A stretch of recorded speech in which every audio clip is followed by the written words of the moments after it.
जरूरत पड़ने पर अपने ही काम आते हैं।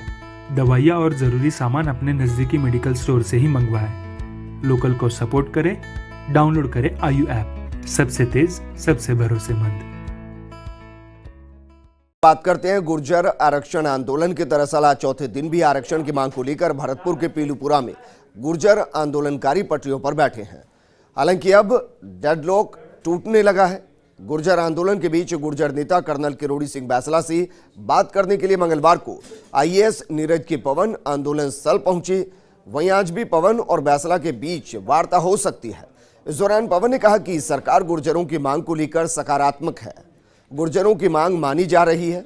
हालांकि बातचीत के बाद कर्नल किरोड़ी सिंह बैंसला ने कहा कि नीरज के पवन क्या लाए हैं, इस पर आगे बातचीत होगी। फिलहाल आंदोलन जारी रहेगा।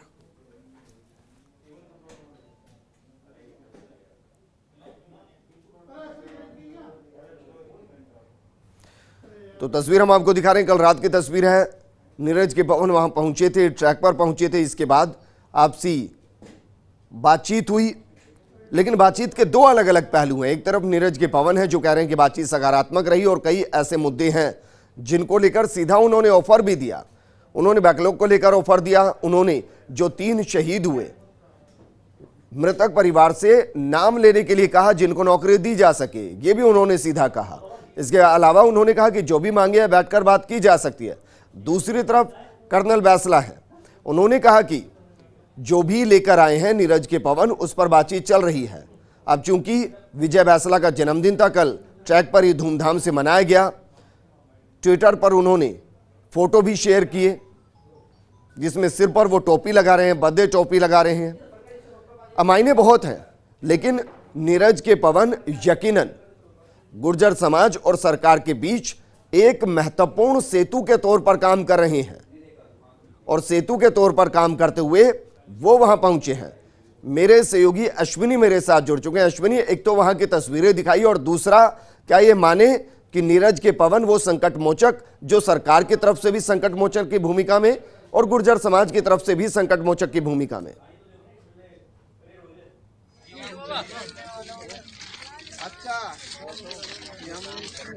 देखिए, ये सच है, ये सही है कि नीरज पवन संकट मोचन की भूमिका में है। और बीते दिन जब मीटिंग हो रही थी, मीटिंग में साफ तौर पर खुद यहाँ के वक्ताओं ने ही कहा कि नीरज पवन हनुमान की भूमिका निभा रहे हैं। और देर रात की एक ओपन क्लास जो है गुर्जर आंदोलनकारी जो युवा हैं उनकी यहाँ पर नीरज पवन ने ली और उसके बाद बातचीत हुई।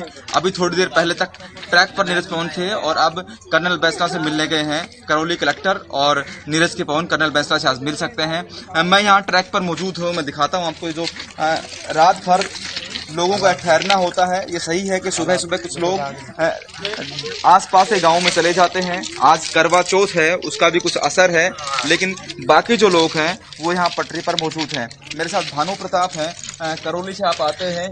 आप क्या है, क्या प्लानिंग है? नीरज के पवन ने भी यहाँ मीटिंग ली, कितनी बातचीत अच्छे स्तर पर पहुँच गई?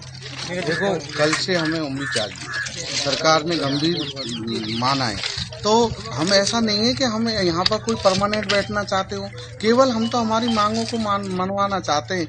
उनमें कुछ मांगे आपके आगे शाम को नीरज पवन साहब ने कहा है, तो हमें वो नरमी दिखी है कि हमारी मांगों पर विचार कर रही। गंभीर लगता है सरकार सोच रही है आपके बारे में? हाँ, गंभीर है, क्योंकि जो रात से उन्होंने कहा है कि 3-4 मांगे, तो उन्होंने कह दी कि हम आपको लिखित में आदेश दिखाएंगे, हम लिखित में आपको नुक्ति देंगे, लिखित में हम आपको चेक नंबर वगैरह वो देंगे।